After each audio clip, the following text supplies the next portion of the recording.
Digging through this frozen tundra takes a truly awesome machine. This is the Tesmec 1075 Trencher. Weight, 44 tons. Digging depth, 7 feet. Digging width, 40 inches. The 325 horsepower diesel engine gives the enormous earth mover the grunt to shift 2,700 tons of dirt every hour.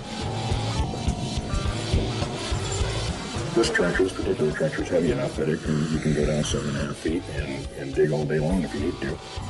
Tesmec's amazing. It replaces 3 track loads all in one go. That means that we can dig our trenches in super fast time. To bring the pipeline in on time, these guys have to lay a mile of pipe every day. 5 a.m. Dawn is still an hour away. Project Superintendent Donnie has to make sure the entire 50-man crew keeps to schedule and stays alive in these treacherous conditions. These oil guys are on me hard. We got to meet our deadlines. We got to get the oil in the pipe and get going. Okay, guys, we really got to take this serious. That's all there is to it. Let's do it. Let's go. They've got just 10 hours to lay 125 sections of steel pipe before it gets too dark to work. The ground is covered with up to 2 feet of snow, so the 3 Cat D8 dozers start by clearing a path for the trencher. The next step is for the excavators to loosen the ground. But this is the steepest terrain the crew has faced in more than 70 miles of pipeline, and the frozen turf is causing massive problems for the big machines. Get on hillsides, and if you're not paying attention, it'll take off and start sliding just like a sleigh. You'd be amazed at how little of a hillside you have to be on, and whew, you're going for a ride. It'll take off. As the excavator sets to work on the slope, the metal track slips on the icy ground. If they don't get the 38-ton excavator under control, it could be the end of the line for the oil. Epping, North Dakota. The mighty Tesmec trencher is churning through 40 tons of frozen earth per minute. Let's rock. Ready for the next section of pipeline to be laid. But up ahead, the 38-ton excavator is sliding dangerously on the icy slopes. The excavator hangs on, but the ice takes its toll. The frozen ground has sheared the solid steel bucket. This bucket's starting to crack out. This side's worse. Same on this side, and he needs to get his new teeth. Another day of this and that whole bucket will be ruined. So they'll break in half if we don't get it fixed right away. It's a major blow. They have to take it out of action and weld a repair. Without the excavator's help, the trencher is moving slower than scheduled. It's really hard on the machine, so pretty soon all heck breaks loose. After 4 hours, they've laid only a quarter mile of pipe, half their target. Trencher operator Lincoln's working flat out to make up for lost time. But he's hit a problem. I cracked rocks. And it's a big one.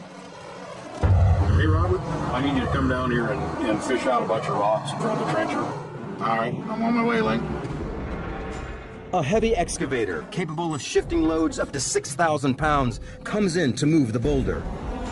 The excavator and the trencher kind of work hand in hand. When he hits rocks that are too big, I got to dive in there and get it out for him so that we can keep on trucking.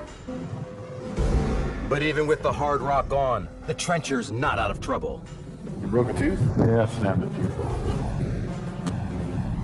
Yeah, you'll probably have to spin it to find it, get the welders over here to weld it back on. All right. Stop me where you need to. All righty. The trencher needs a weld too, but there's not enough welders to fix all the broken teeth and man the pipeline.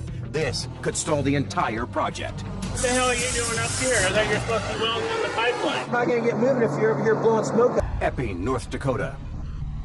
The Tesmec 1075 trencher needs a new tooth after chowing down on hard rock. To get the job done fastest, they bring in head welder Aaron. Where's you broke at, Wayne? Just to grind it off. Well, sometimes I feel like a dentist. Fixing lots of teeth on that trencher. 2 p.m. With Aaron away, the welding team sealing the pipes have only managed to finish a quarter of a mile. We gotta get going, we got people here, what the hell? Boss man Donnie is not happy about Aaron's extracurricular activities. What the hell are you doing up here? I thought you're supposed to be welding in the pipeline. Well, somebody needs to make a phone call and find out what's more important. We gotta get going, you gotta get back to pipelining. We gotta get the hell out of here. I'm not gonna get moving if you're up here blowing smoke at me. Aaron's very feisty. We just butt heads like rams.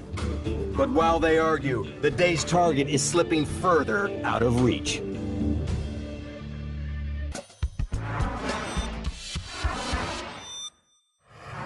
Epping, North Dakota. The Tesmec 1075 trencher is battling against hard, frozen earth, and now a broken tooth has taken it out of action. As soon as head welder Aaron finishes the fix, Operator Lincoln surges ahead to make up the lost time. We have serious amounts of pipe delay. Our head's against the gun every day. The welders laying pipe need every hand on the job, including Aaron, Right on the well. just to keep up with the pace. As the sun sets, Lincoln and the trencher power past the all-important mile mark. How you doing? You already got it. Thank you, guys. By the time the welding team catches up, darkness is already falling. But now, the pipe is within 7 miles of the finish line. Amigo, we're done. The end of this epic project is finally in sight. Thank you for the help. That's great.